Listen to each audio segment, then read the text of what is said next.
Hello, my name is Renny Harlin and I directed Cliffhanger. I'd like to tell you a little bit about how the whole movie came together.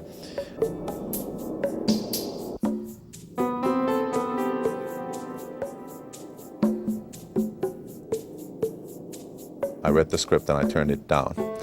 I said, I don't want to do another action picture. Then he sat me down together with Sylvester Stallone. Renny he's the last Viking. And I realized that we both had very similar ambitions at this point of our lives, which was to do something a little different. He's out there in the wind and the rain and the sleet, and he doesn't complain, and he's held us together, and he's got a great vision. Something that we are good at, which I hope is action and adventure, but something that will have a little more depth, a little more serious, and ambitious. And we made this bond at the beginning of the movie. I said, all we got is each other. So Sylvester sat down to work on the script and ended up writing 8 drafts. And finally we had a script that we all loved, and I realized that Mario had been right all the time pursuing me to direct this film. This was something that I loved doing, being outdoors, being on the mountains, doing something, I hope, spectacular. Then we started location scouting, and we did scouting from New Zealand to Argentina to Canada, America, all across Europe. And since the movie takes place in the Colorado Rockies, I of course chose to shoot it in Italy on the Italian Alps. They were the most spectacular mountains I had seen anywhere in the world. It wasn't simple, it wasn't easy. We had the coldest and snowiest June in 40 years. We had avalanches, we had blizzards when crew was left on a mountaintop and we couldn't rescue them in a couple of days. Well, they had food, they had tents, and they had playing cards, so they were all right and nobody got hurt. We also had heat waves, mudslides, rain, and so on. Sometimes the food would freeze and we couldn't eat. Sometimes the equipment will freeze and break down and we couldn't shoot, and so on. Yet we were very determined to shoot this movie in a different way than any other mountain movie before. Mountain climbing per se is very boring. You imagine somebody climbing 100 feet of rock, it takes about 2 hours, and if you just shoot it, that's the movie. So I looked at all the other mountain movies that had been made before and realized that shooting mountain movies is so tough that you are happy to just cling to the mountain somehow and put the camera there and get some kind of a shot. That's a victory on its own. And I realized that in order to make this a modern, exciting adventure, I had to keep the camera in movement. I had to create a vertigo where the audience will be sucked into the movie and never let go before the end credits roll. I hope I managed doing that. We had helicopters, we had computer controlled remote cameras that were attached to the mountain walls. We used basically all possible digital technology possible today. People always think that science fiction movies are the most difficult movies to make, but I would say this kind of movie is probably even more difficult because you are creating a world that has to be completely real. Renny knows what he wants, and he gets very excited about it. We've all seen rock, we've all seen snow, and so on. We can't create anything that is just in our imagination. But then also he listens, and if you have a thought, or maybe there's something else will work better, he's like, well, okay, let's try that. And that gave us a lot of challenges.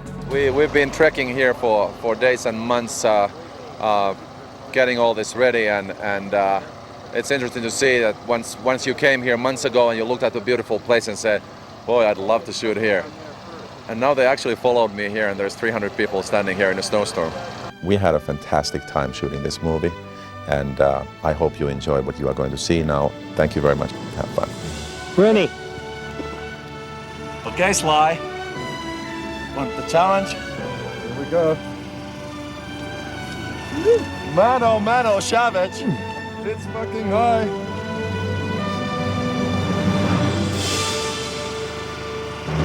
I go to the hill with a sound of music. Very, very hard, very dangerous sequence to make. And here the purpose was to create something unusual, something very powerful, something we haven't seen before, and something that would feel satisfying in terms of destroying the villain who has caused so much trouble in the course of the story. And as you can see, that was Stallone on the foreground with the helicopter really falling in the background. And there we crashed the miniature.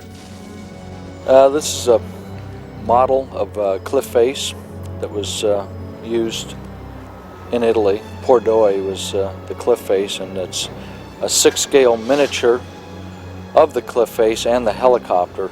The helicopter is a 6-scale Huey as well, and dressed to appear like it does at the end of the film, just before it finally breaks from the cable that's hanging it up on the cliff face, and it will fall to the base and explode. So we built the whole set piece out of foam and plaster and wood. We're shooting the climax of Cliffhanger here. We have several things that have to happen in a very short period of time, since we're filming at a very high frame rate. The smoke charge has to go off, be burning correctly, a good release on the helicopter. Then on impact, we have both a fireball explosion and a high explosive detonation to blow the copter apart. Those are just separated by a few thousandths of a second in order to make the explosion look correct and in scale to what we're actually doing. Roll camera! Hey! Camera! Action! 1, 2, 3!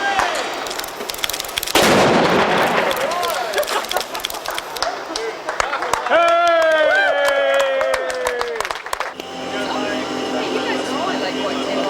Nice! Very good.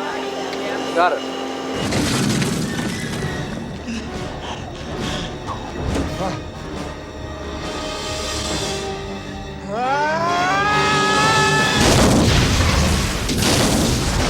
This is a front screen projection plate of the explosion projected together with Stallone's image on the mountain wall. I will show you some scenes that were scripted to be in the movie, were shot with a lot of work in Italy, and then later on cut out of the movie. That happens. In general, a movie screenplay is anywhere from 100 to 140 pages long. And you try to come up with the best possible story, have the characters, the dialogue, the descriptions of the events and the scenes in great detail, and you hope for approximately 2-hour movie. What happens a lot of the time, especially with action movies, is that you shoot the script. Hopefully you don't go over schedule, over budget, or have any problems like that. And then when you cut the movie together, you realize it's too long. Usually the first cut that the director comes up with can be anywhere from 2.5 hours to 3 hours long. But you start slimming it down. And then finally you come up with the movie that you really want to show to the audience, and you test it. And even at this point, the movie might be still over 2 hours long. And you have a test audience, and you watch their reactions, and you ask questions, and you want to get input, because none of us is a genius.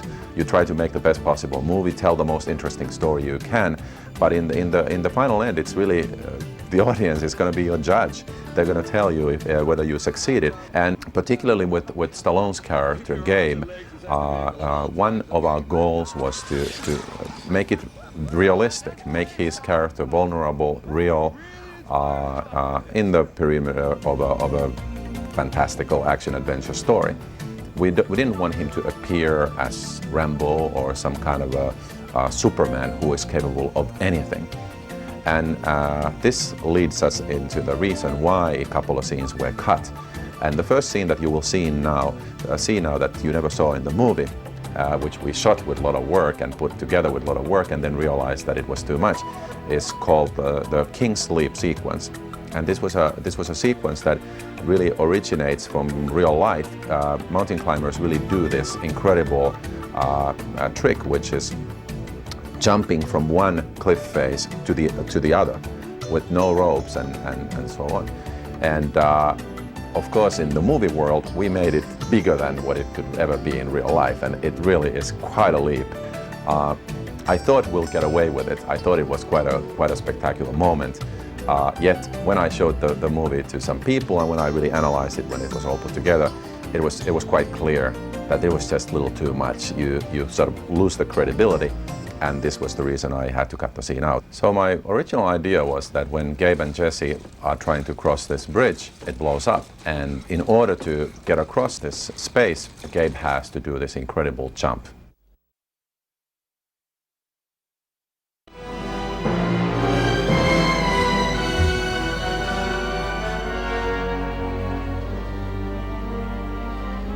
Gabe, please.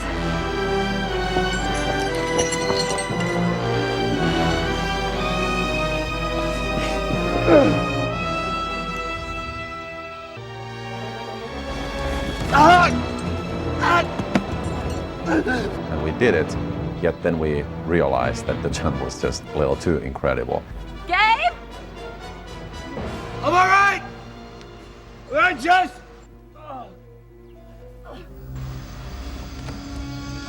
Go back. Get some help.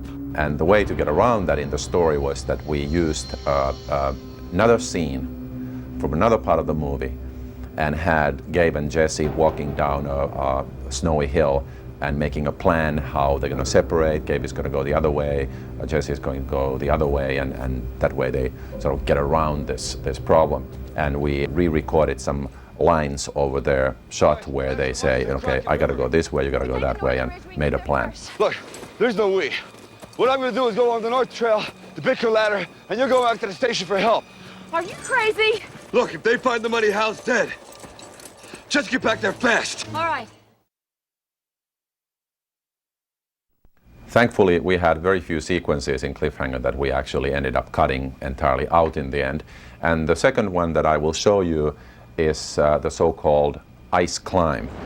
This was a sequence that was written to take place after the avalanche, when Gabe has survived the avalanche and then is trying to get to the top of the mountain faster than the villains.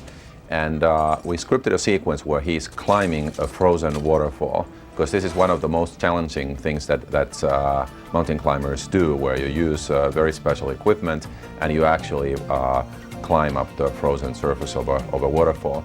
And we built a fiberglass waterfall at the studios at Cinecittà in Rome, and we shot some of the footage in the Alps. And we did some optical effects for this sequence, including optical sky replacement and an optical down angle where we feel that the ground is far, far away underneath, and put this sequence together. But when I finally saw it, there were two reasons why I didn't like it. One was, again, the same reason as with the previous cut sequence, which was we seemed to be making Gabe's character a little too superhuman. In T-shirt, he was surviving these sub-zero conditions and climbing this almost impossible task. It just felt like a little too much. And another reason was that, as surprising as it might be, sometimes even in a big budget movie like this, some things just don't come out as well as you wanted them to come out. And I just didn't feel that the set looked good enough. I didn't feel that the icicles looked good enough. I'm from Finland. I've lived all my life with icicles. It might pass in Hollywood, but not in Finland. And I just felt that it just quite wasn't on the level of the other things that I had in the movies, the beautiful landscapes and so on.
And I figured out a way to cut the sequence out, which means that now we see Gabe climb up this incredible wall, and next time when we cut back to him, he reaches the top, and we can see he's freezing and he's in miserable condition and so on. And when I put it together like that, I realized that it worked completely fine. It cut the length of the movie down a little bit, took a little bit of the superhuman aspect out, and that way I think made the movie better.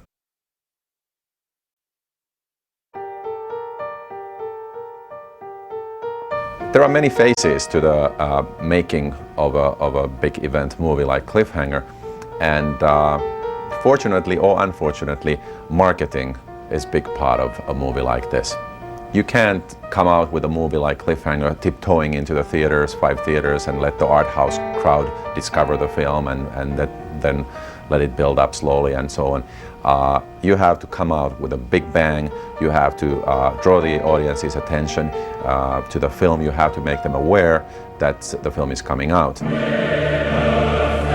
One of the sort of nicer things about the marketing of the movie is the making of the trailer. And it's one of my favorite things about the selling of the movie, if I may use such a blatant word. And I have to admit that I think about the trailer already when I'm planning the movie. Before I even shoot the movie, when I'm reading the script and I'm planning the whole movie, I start seeing things, certain images that to me represent the movie, that to me tell the audience, the viewers, what the movie is going to be about, what it's going to feel like, and so on. And I start seeing these images and visions and hearing sounds and so on. And it continues as I'm making the movie. I sometimes, when I'm shooting a scene, I look at a thing that we've just done and I say, that's a trailer moment. It's a moment that is somehow very strong, somehow very visual and so on. And slowly the trailer sort of starts coming together in my head. And I had gotten this crazy idea when I was in Rome. When I was walking across one of the huge squares, I heard this music, so this sort of a religious music coming out of a church. The bells were going and there was a huge chorus singing these sort of Latin chants. And I thought, wow, what a majestic kind of a feel that is in terms of music. I started thinking, what if the trailer of Cliffhanger was a series of images cut to this kind of music, and sort of a juxtaposition of this kind of almost religious music, classical music, and these mountain images. I found this piece of music, which I thought was exactly what we needed. We cut these images together into it and showed it to the marketing people, and they flipped out. They really loved it. We also came up with the slogan, hang on. And we said, okay, we have this image. We cut into this sequence. Then we say, hang on. Then a couple of more images and Cliffhanger, and that's it. Never a line of dialogue, never a sound of an effect. Nothing really naturalistic. It's just images and music. I've always been, in my previous projects and on my future projects that I'm working on now, I always think about the trailer, because it's sort of a 2-minute mini way of telling people what the movie is going to feel like. And I think it's important.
Sylvester Stallone.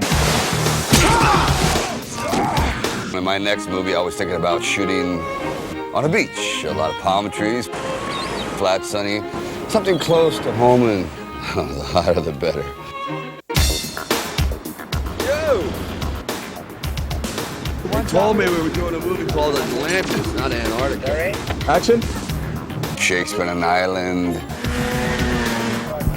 15 below. A nice little romantic comedy. Moving in for the first shot. We're on Avalanche Theater. Everybody see Doctor Zhivago? Something nice and easy, peaceful. But then I woke up.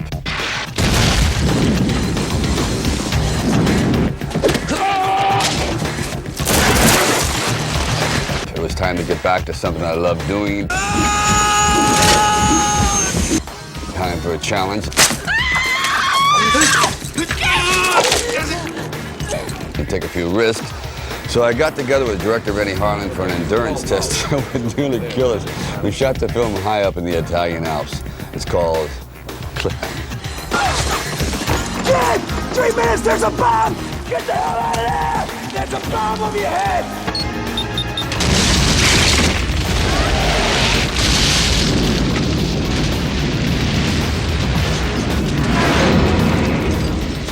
Forget the harness, there's no time, I'm going for her! Sylvester Stallone plays mountain climber Gabe Walker, who loses his nerve and leaves the mountains when something goes wrong high above the valley floor. Sarah, reach out! Come on, honey! Sorry, Gabe, you're almost there. You're almost there. And I play the character of Jessie. She's a mountain ranger, and she climbs mountains, but also she's a helicopter pilot. And she's the love interest of Sylvester Stallone, as I call him here. Almost a year later, Gabe comes back for Jessie and also gets a chance to reclaim his confidence if he can overcome the odds. John Lithgow, and I play Quaylen. He's about the baddest of the bad guys. He's the leader of the bad guys. You know what love is, Kristen? No. Oh, what a guy. Quaylen's gang hijacks a U.S. Treasury jet carrying $100 million, but they lose the money and their plane crashes. Gabe and his friend Hal, played by Michael Rooker, climb to their rescue, only to be forced to find the money cases. Did you get all that? Well, it's a good story, and, well, I recommend it too, I have to admit. And here's how we made it into a movie.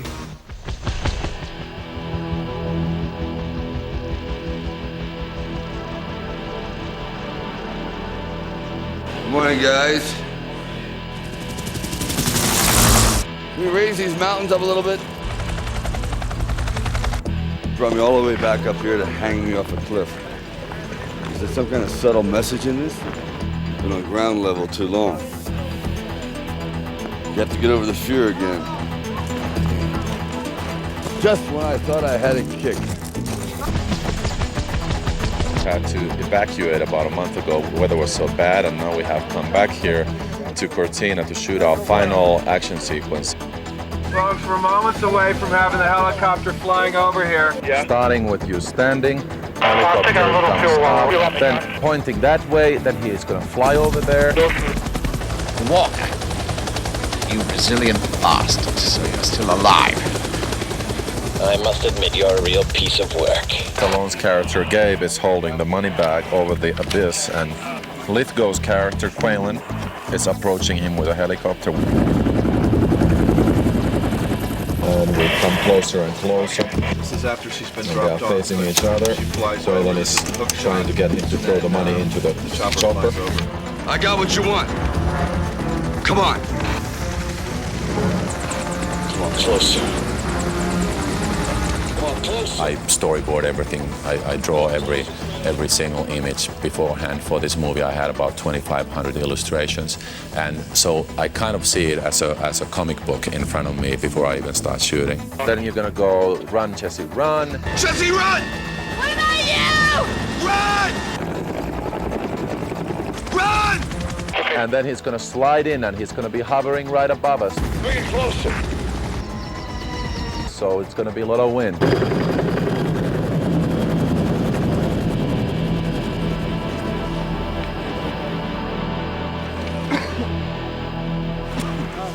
And you thought it was all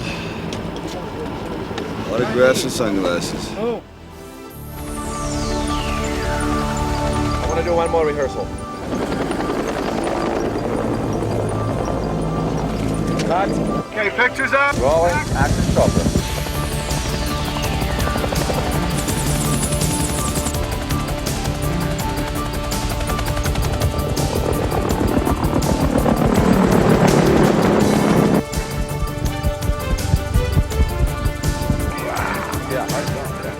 Maybe if the left hand is holding, if the right hand goes up more. Like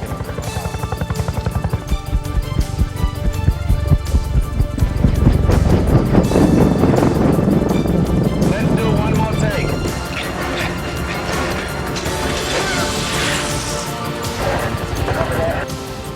Safe, yet dangerous looking. Where are you, Walker? I haven't been this excited about a film for a long time because I did films that were, experimental things that I thought would be interesting, but sometimes they don't quite live up to one's expectations. You get the picture, Walker? Yeah, you got a year.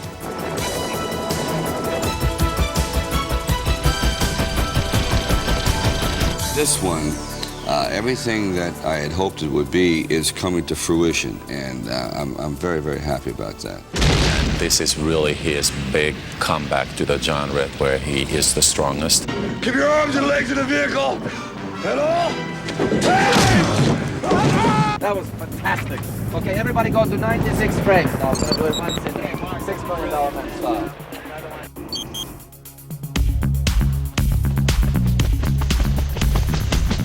Naturally, I would like you to be as low and as close as possible, completely safe.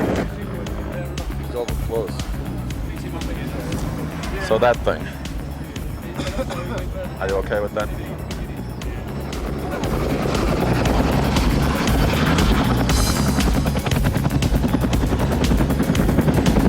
The shot works better if you're not quite that close to him.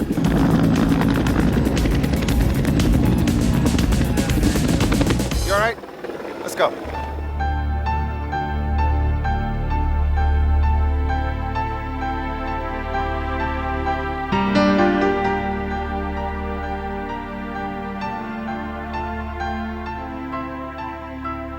Now, what I was looking for really was something that was extraordinarily difficult and also had a kind of a fresh premise.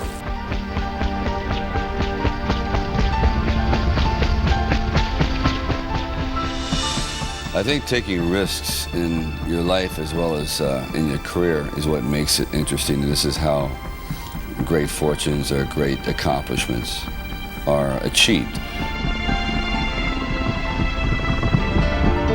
Well, after Die Hard 2, I was looking for another movie that could give me the same kind of thrills, yet give me more in terms of the characters and relationships. And Cliffhanger was the perfect movie because it is an old-fashioned action-adventure movie.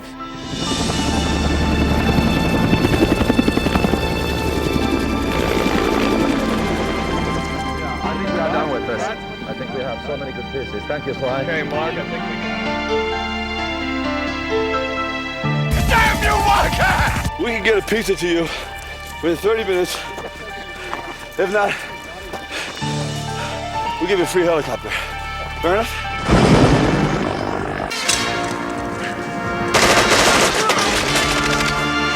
Stop! I mean, don't show anymore. It's a cliffhanger, remember?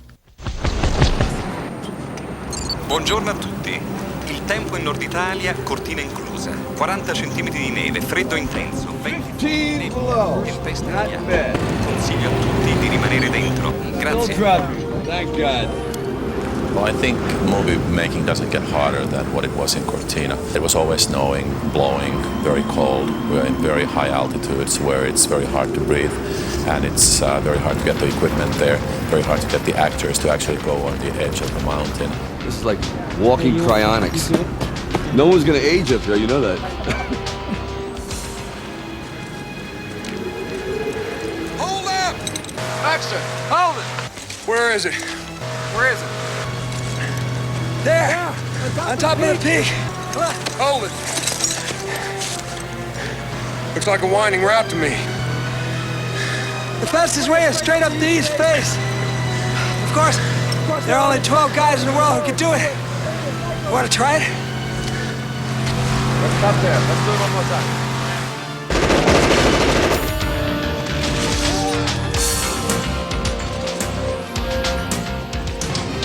Everybody has been exercising and working out for 6 months.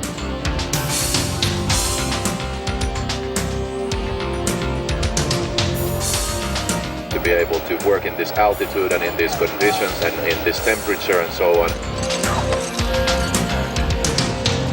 It's tough for the actors, tough for the crew.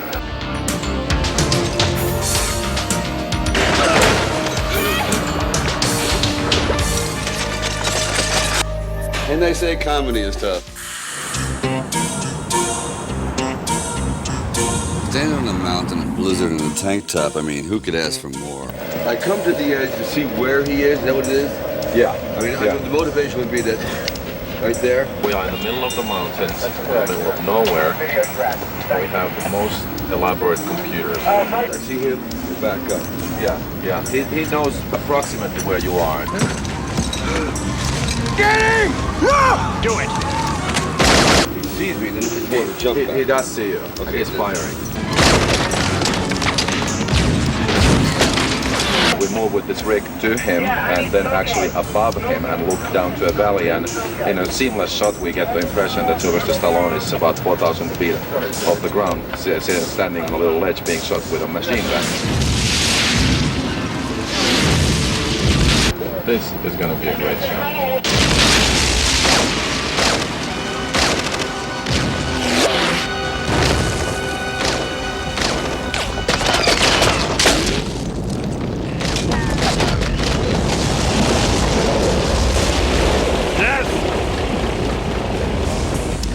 It's very technical. It's extremely precise. Shooting up the side of the mountain, catching me in the shot, keep going, so you get a sense of elevation and a vertical ascent that never quite has been done before. A lot of dialogue there. I was really happy with that.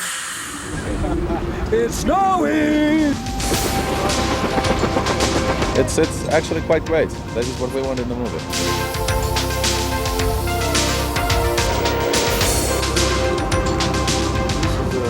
Kind of like a survival school while you're at it. We started out Cliffhanger. I didn't know we were doing the Donner Pass. We visited. Pretty soon we're all going to be eating each other. Like, no food? Okay. Let's cook a grip. We already are planning a sequel for the movie. It's not going to be called Cliffhanger 2. It's going to be called Beach Hanger, and it takes place in the Caribbean islands. Rudolph! Nessun sollievo per Sylvester Stallone, Renny Harlin e Cliffhanger.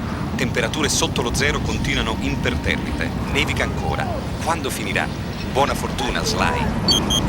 Rudolph! I thought you guys were going to show that. The truth is I had been up about 10,000 feet, maybe a few weeks too long. You get a little lightheaded and do things you're not proud of. But the Alps were spectacular. I have to admit that.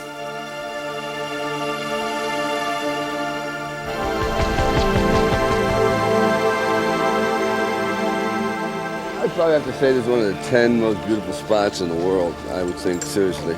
I've been on a lot of mountain ranges around the world, but this one has it all. I mean, this really has great, majestic, poetic quality about it, the serenity, and it's very well environmentally protected. We chose the Italian Alps because they are the most spectacular mountains in the world, the highest, most dangerous, most beautiful. In this movie, the mountains really, they are one of the characters, and the backdrop of the movie is gigantic. Gabe? Gabe, where are you? I'm just hanging out, Jess. Well, I don't recognize the face, but the butt does look vaguely familiar. And of course, when you're doing a movie about the mountains and people and the adventure taking place on the mountains, you have to play with the altitude, the height, and the danger of falling.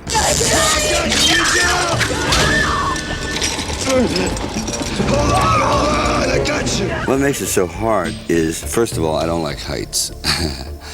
Big problem when you're doing a mountain movie called Cliffhanger.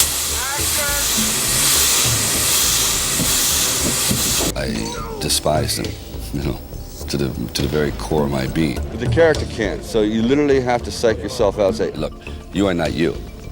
When you signed on to do this, you have to be somewhat schizoid, So when we get up to the heights, after an hour or so, I find myself going out to the edge, hanging one foot over the edge, and I'm saying, I'm not afraid of this. Through the character. The minute he yells cut, I go, yo! Are you crazy? The people in the audience say, you know, is that real? Could that be? Nah. Yes. On this piece of film here, this is Stallone.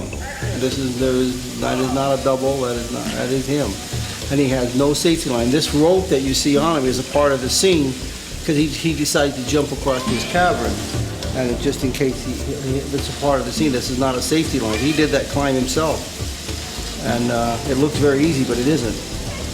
Number one, he's probably 10,000 feet when he did it. But he's done, that's just one of many things that he's done. You know, working with Sly's been fantastic, especially as a stunt coordinator, because we've put him in a lot of positions that are very dangerous. He's done most of his, I'd say 95% of his own stunts. He really does work hard, and we work him hard. But he's a fitness fanatic, and he's in wonderful shape. He's out there doing it, man, and I was impressed. Am I scared? Yeah, but it's a good scared, you know. It's kind of like saying I do.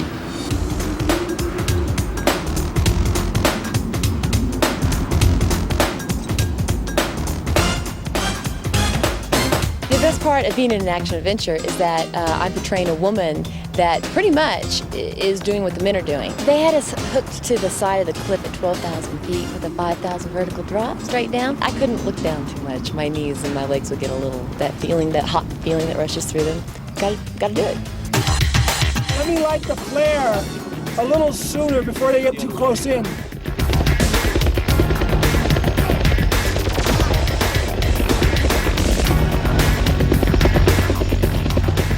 I have a fear of falling. Heights don't bother me at all. Roll, please. Wow! I'm having a great time doing it. You know? I mean, it gets dangerous, yeah. It's kind of scary at times, but I have a good time. Making of Cliffhanger. That's great, Hal. Hey! That really inspires confidence.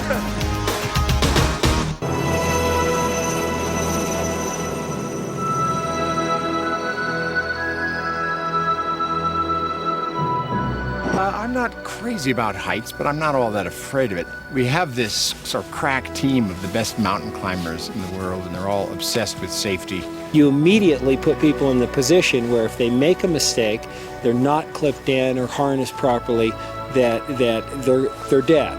The only buffer between you and death are those 4 or 5 guys, period.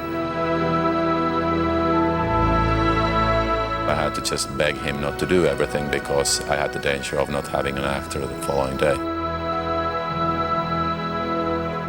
Some of these shots that you see that are the pullaways from way back that are established are stunt doubles for some of the finest climbers in the world. Their lives are in fact in jeopardy, but that's what they're hired for. That's their job. Ready? Just for a second here. Let go with both your hands. Just let go. There you go. I've already tried it and loved it. I went on this wire and crossed 200 feet across, about 1,000-foot drop under me, and it was a very exciting feeling. When you're making a big action adventure movie, you have to somehow top at least what you've done before, hopefully what the others have done before too. As soon as you say I've made it, it's the death knell. I always thought that I didn't have to have any more validation. What keeps me going is not Sylvester Stallone the actor, it's Sylvester Stallone the man. It's the challenge. I came away from this project with a tremendous respect for the climbers. They are the masters of their own universe. And in case you're wondering why I'm dressed like this, I'm shooting another movie right now called Demolition Man, and guess what that's about? But that's another story. Anyway, thanks for watching the making of Cliffhanger. I appreciate it. Rudolph! Oh, you're not still running, are you?